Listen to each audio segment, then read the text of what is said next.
Morgunin hefur alltaf verið svona minn tími, vakna snemma og fara út og koma síðan ferskur inn og endurnærður tilbaka og fá sér góða morgunmat. Þar hefur hafragrauturinn alltaf komið sterkur inn. Hafragrauturinn, hann bara klikkar aldrei og sama hvað maður er að fara að gera á æfingu eða eitthvað annað, þá getur maður verið viss að vera með fullt af orku á tankinum ef maður fær sér hafragraut í morgunmat. Og dagurinn er bara allt annar. Það er Kjarnafæði sem býður ykkur upp á mat og menningu.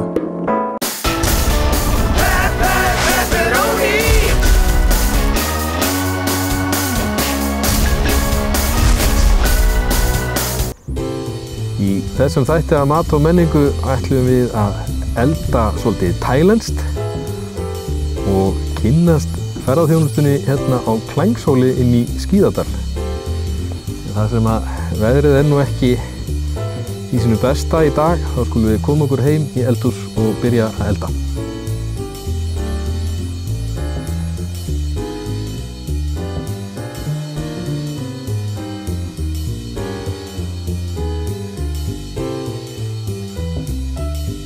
Við erum komin heim í eldhús og í dag ætla ég að leika mér að nokkrum austurlenskum réttum.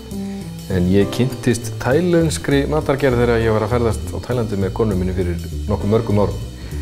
En þar heyrði ég líka sögu af brúðguma nokkrum sem ætlaði að heilla tengdamóður sína úr skónum og bauð henni í heimsókn. Og þegar hann ætlaði að reiða eitthvað fram að borða átti hann ekkert nema soðin egg. Það er svoleiðis hjá mér í dag. Þó að ég sé nú giftur maður að þá á ég soðin egg og ég ætla að leika mér að þessari tælensku sögu. Ég á mér hérna gamlan pott sem að ég nota bara í að djúpstekja. Þeir verða alltaf svolítið skítugir og það er gott að fórna bara gamla ljóta pottinu sínum í það. Ég er búinn að kveikja undir og ég athuga hvort að olían sé tilbúin með svona, það má gera þetta með tannstöngli eða svona grillpinna og ég dýfi í olíuna og ég sé að það koma loftbólur strax, olían mín er tilbúin. Ég ætla að steikja eggin þangað til þau eru orðin gullin brún.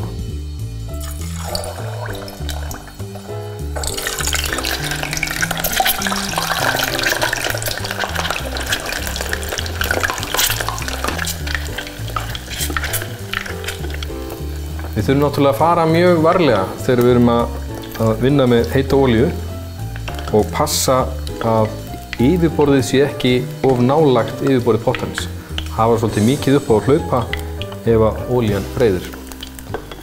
Nú eru eggin að koma og ég sauð þessi egg, setti þau í sjóðandi vatn og sauð þau í 12 mínútur sléttar.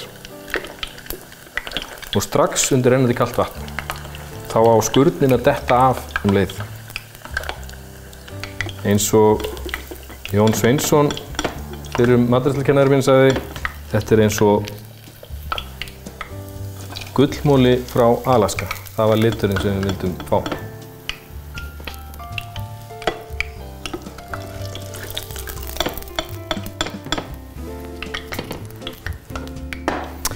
Nú og meðan eggin eru að kólna, þá ætla ég að setja í mína thai-sósu. Og í hana ætla ég að nota smá sushi-edik eða hrísgrjóna-edik. Ekkert mikið. Og ég ætla að fara í sesamolíu. Hún er mjög bragðsterk. Og ég ætla að mýkja bragðið örlítið með ólífuolíunni.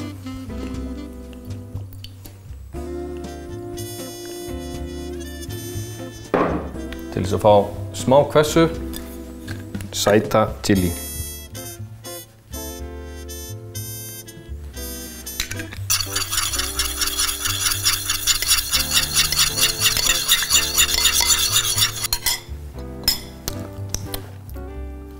Akkurat. Nú, til þess að bera þetta fram, skreytum við diskinn okkar.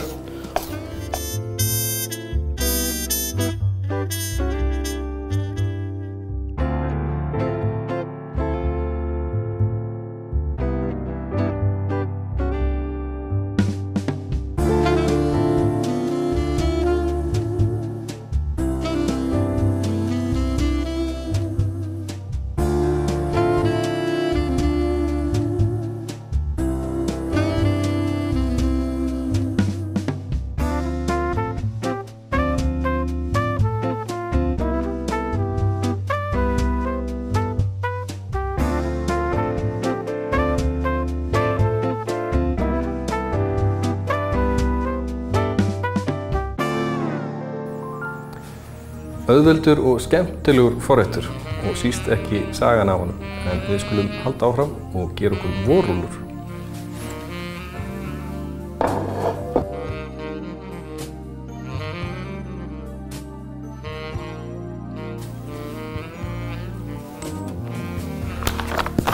Nú ég búinn að ná mér í nautahakk og ég ætla að gera vorrúllurnar mínar af austurlenskum hætti.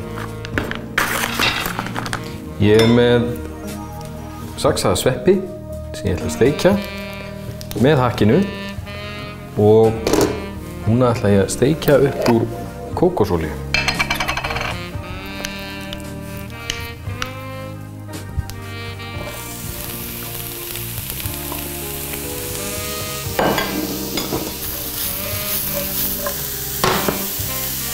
Við byrjum aðeins á sveppunum því að þeir þurfa aðeins lengri tíma heldur en hakkið.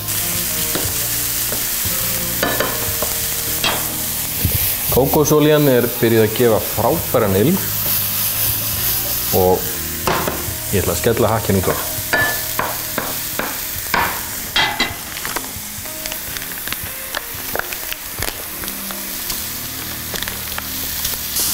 Ég ætla að setja einn hvítlauk og þegar við erum að taka utan af hvítlauknum okkar tökum við einn svona geira og við sláum bara duglega á hann með lófanum. Þá dettur þetta utan hann. Nú, ég nenni ekki að saxa hann fínt og ég nota bara blaðþykkan hníf, legg hann ofan á hvítlaukinn og ég lem hann aftur. Flest hann vel út, renni létt yfir hann, saxaði hvítlaukur.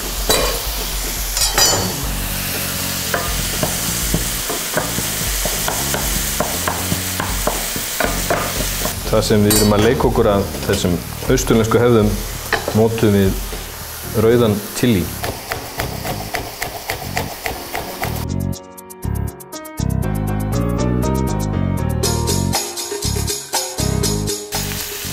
Við viljum þurrsteikja blöndun okkar vel.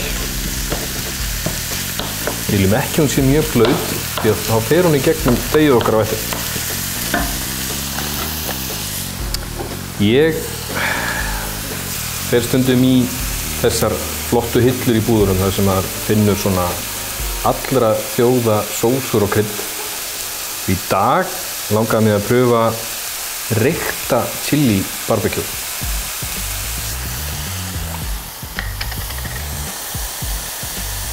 Akkurat það sem ég var að leita.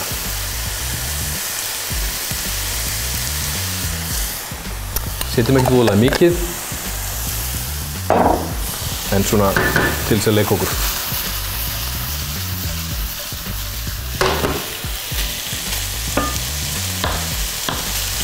Til þess að leika okkur enn meira, þá er ég hérna með svona núðlur.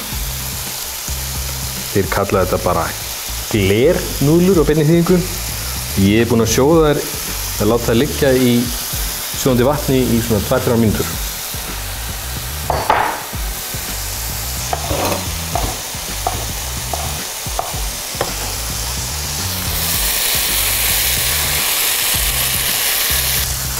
Ég er með bambus. Þetta fáum við bara í dósum í flestum búðum.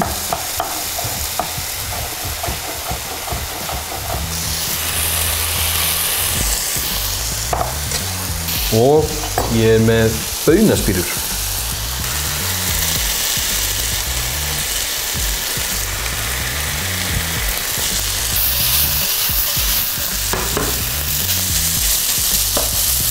Nú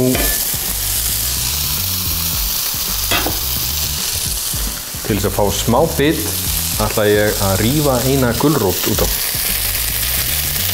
Ég var búinn að skóla hana vel, þá þurfum við ekkert að skræla hana.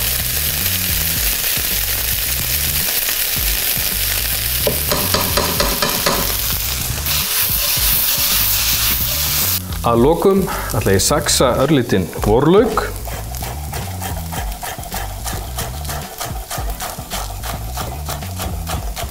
Og ég nota allan hlutana á orðlauknum.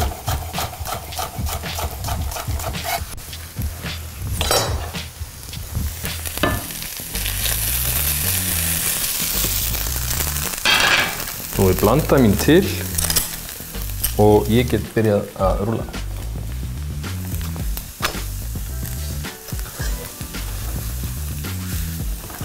Ef að deigið okkar kannski svolítið stórt, þá allt í lagi bara að minnka það svolítið.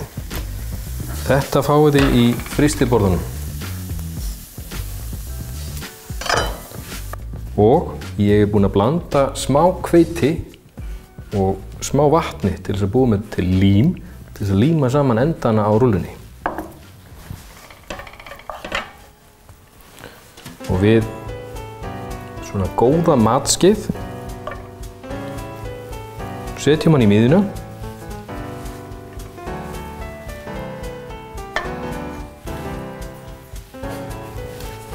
Við setjum smá hveiti og vatnsblöndu á kantana.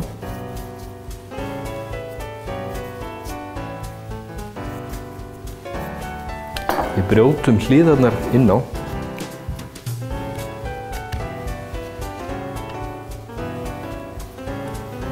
Og svo yfir.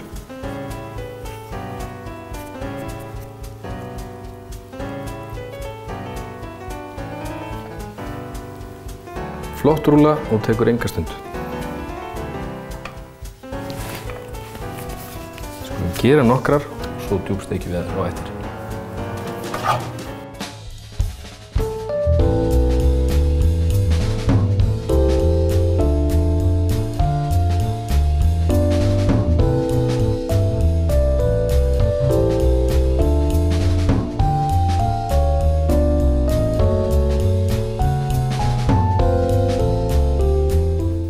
Nú eru vorrúllurnar okkar klárar og ég ætla að djúpsteikja þær.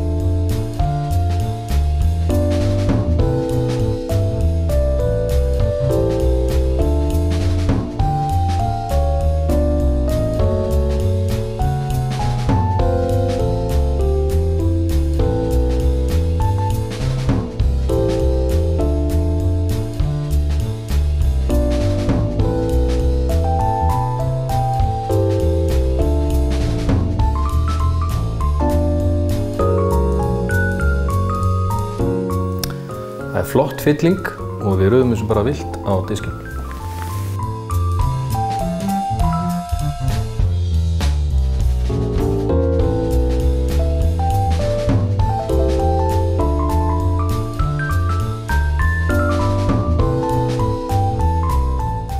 Það er flott að bera fram teriyaki með rúllunum eða jafnvel sæta chili til þess að dýfa í og flottur forréttur þegar gestir eru að koma í hús. En við kíkjum í nokkrar auglýsingar og svo á Klængsól inn í Skíðadal og athugum hvað menn eru aðhafast þar.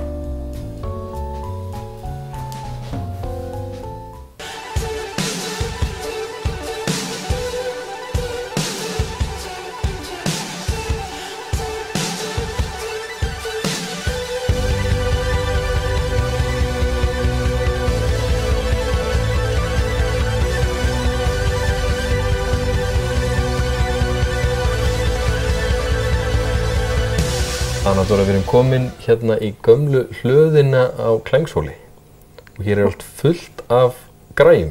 Það stemmir. Hér er ekkert hei lengur. En fullt af græjum. Og við mættum hérna þegar við vorum að labba hérna inn alveg helling af fólki sem að talaði minnst íslensku og er alls þar aðgreinlega. Já, þetta er fjallaskeiðahópur sem er hjá okkur núna. Já. Og þau voru bara að koma á sinni dagsferð og voru svöng og þreytt og leiðin í heita pottinn og gufuna og allt það. Að hafa það gott hérna hjá okkur í kvöld. Já. En hvað eru þið að gera? Hver er ykkar aðal starfsemi hérna á Klængsóli? Sko, það er náttúrulega búið að vera að reka hérna ferðatengda starfsemi alveg frá því 2001, má segja. Já. En hún hefur breyst talsvert núna á síðustu árum. Og þetta hefur færst meira og meira yfir í það að vera við bjóðum upp á ferðir í þyrlu fyrir skíðafólk og fyrirtæki sem stendur bak við þetta fyrirtæki Jökuls Bergmanns, sonar míns, sem að heitir Bergmenn EHF, en svona undirtitillinn Arctic Heliskiing. Maður sér að þið eru með búnað og hýsi hérna úti, þið eru búin að reisa og koma upp heilmikilli aðstöðu. Já, þetta hefur verið svolítið ævintýri. Við byrjuðum sem sagt 2008, þá var farin svona pröfuferð með fólk hérna upp í þyrlu á fjöllin og svo árið seinna hófst þessi starfsemi, þar að segja þyrluskíðunin. Fram að því höfðum við verið fyrst og fremst með fjallaskíðahópa, svona síð vetrar og fram á vor og svo svona einhverja sumarstarfsemi. En núna þetta meira og minna undirlagt af þyrluskíðamönnum. Þið eru hérna innst í bær, inn í Skíðadal og þegar við vorum að labba hérna á milli húsana þá birtist þyrla og flýgur hún bara hér, plantar sér hérna rétt fyrir utan dyrnar og tekur ykkar gesti og flýgur þeim hérna upp á fjallagarðum. Já, og það nóg af tindum og nóg af skíðaleiðum fyrir þau.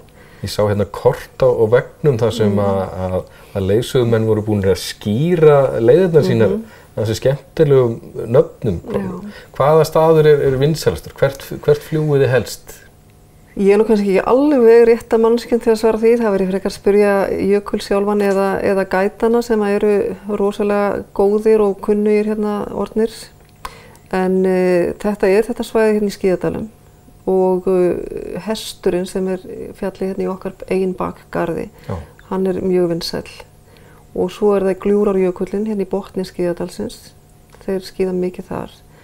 Og bara ótrúlegustu leiðir hérna út allt og svo líka hérna út með firðinum, norðan við Dalvík og síðan yfir á Látraströndinni. Og þarna geta skíðamenn skíðað sko 1000 upp í 1500 metra dropp svona sem maður sletti sko í algjörlega ósnortu umhverfi. Já, algjörlega, já. Þannig að þetta nú væntanlega svolítið svakalegt fyrir ferðamann sem ekki hefur ekki séð þetta áður. Já, og svo líka annað sem að fólki talar gjarnan mikið og það nálægðin við hafið. Að geta skíða frá fjallstindi og alveg niður að sjó, það þykir mjög merkilegt og sérstakt og fólk sem vant þessari skíðamennsku annars staðar úr heiminum, eins og til dæmis úr Ölpunum, að það hefur ekki átt þess kost áður. Það skíða frá fjallstindi og niður í fjöru bókstaflega. Þannig að þeim finnst þetta mjög sérstakt. Ég tala nú ekki þegar það komið fram í maí og miðnættur sólin farin að láta aðeins á sér kræla. Ég sá hérna áðan í skoðunarferðinni að það var mikill og fallegur salur. Þú ert jógakennari. Já. Ertu að taka liðið og róa það niður og stilla það rétt? Já, ég reyndi að það nú ekki að róa mikið niður. Það verða allir rosalega eitthvað rólegir þegar maður koma hingað. En hérna, þau koma, dagurinn byrjar í jóga. Já. Og klukkan 7 á mótana mæta allir í jóga og svo eftir jógatíman þá morgunverður og síðan bara á stað. Anna-Dóra, ég ætla að fá að labba aðeins betur og skoða Þakka þér kærlega fyrir spjallið. Takk sömuleiðis. Gangi ykkur allt í haginn. Já, sömuleiðis, takk. Nú erum við búin að gera 2 litla forrétti, en í aðrætti kvöld langaði mig að gera mitt nautasalat, þar sem ég að leika mér að þessum austurlensku aðferðum og kryddum. Við byrjum með að steikja lundur okkar. Ég krydda hann aðeins til. Salt og pipar.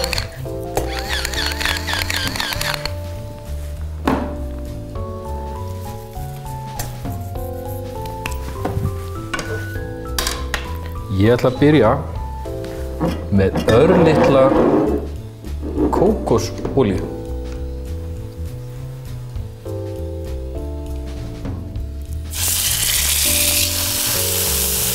Og pannan var snarpheit þegar ég setti kjötið á. Mjög mikilvægt. Á meðan að kjötið að steikjast ætla ég að setja á diskinn minn kryddin.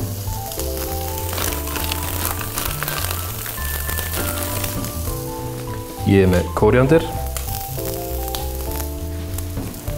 nokkur myntublöð. Ég tek hérna smá horn af rauðlauk.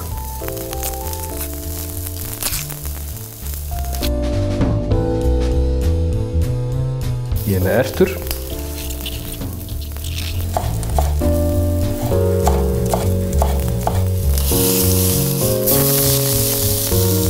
Við snúum nautastekinni við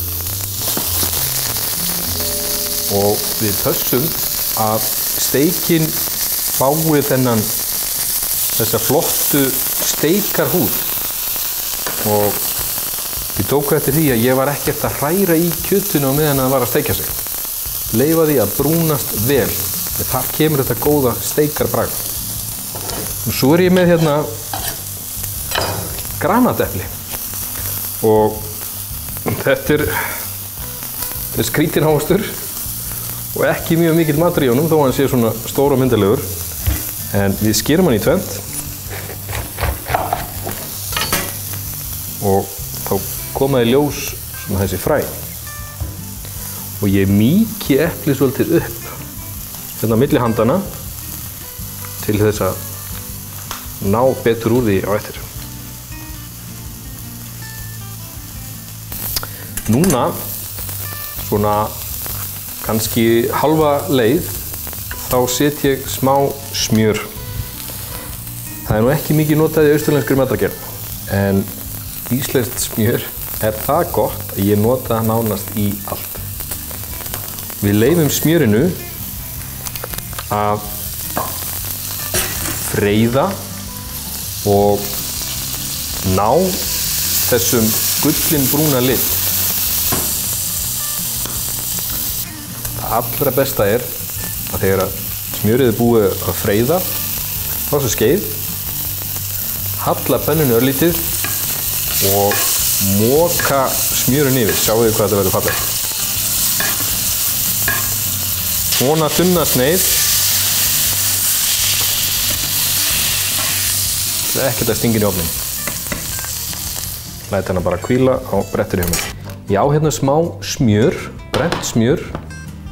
Kókosolíu var ég búinn að setja og mig langar að nota þetta yfir salatið mitt á eftir. Ég bæti við smá læm.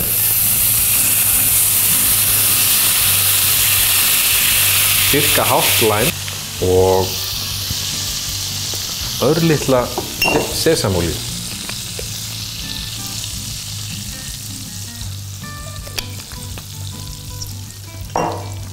Bara nokkra dropa af hrísgrjóna eða sushi ediki.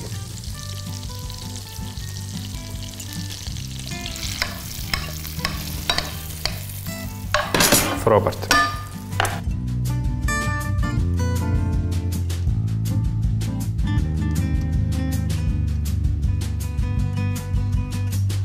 Kjötið okkar er búið að hvíla svolítið og við ætlum að skera það.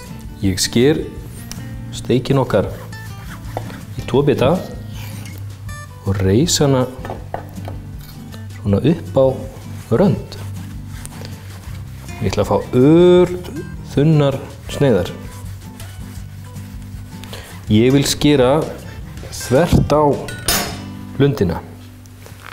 Ef að lundin liggur svona, þá viljum við alltaf skera þvert á hana þannig að kjötþræðirnir sé ekki að þvælast fyrir okkur í munninn. Og við leggjum með hérna yfir salatið okkar.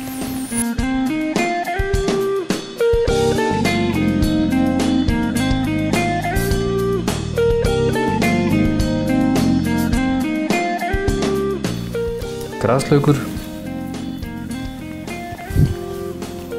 og granateplin okkar góðu. Við sjáum núna að ég er búinn að kreista aðeins helminginn og það er tilvalið að nota bara sleif til þess að lemja úr.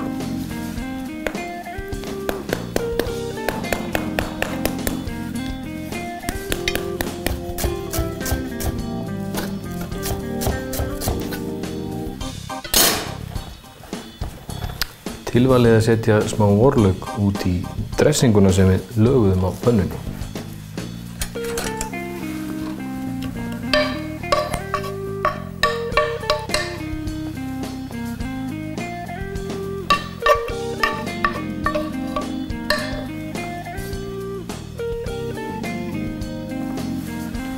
kvöldmaturinn klár í kvöld og við þökkum fyrir í Mat og menningu. Sjáumst næst.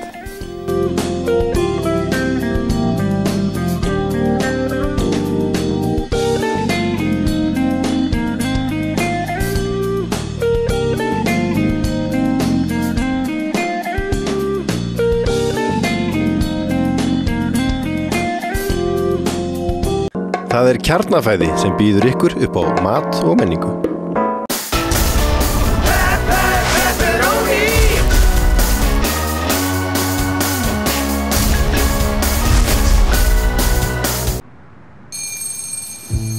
Morgunin hefur alltaf verið svona minn tími, vakna snemma og fara út og koma síðan ferskur inn og endur nærður tilbaka og fá sér góða morgunmat. Þar hefur hafragrauturinn alltaf komið sterkur inn. Hafragrauturinn, hann bara klikkar aldrei og sama hvað maður er að fara að gera á æfingu eða eitthvað annað, þá getur maður verið viss að vera með fullt af orku á tanginum ef maður fær sér hafragraut í morgunmat. Og dagurinn er bara allt annar.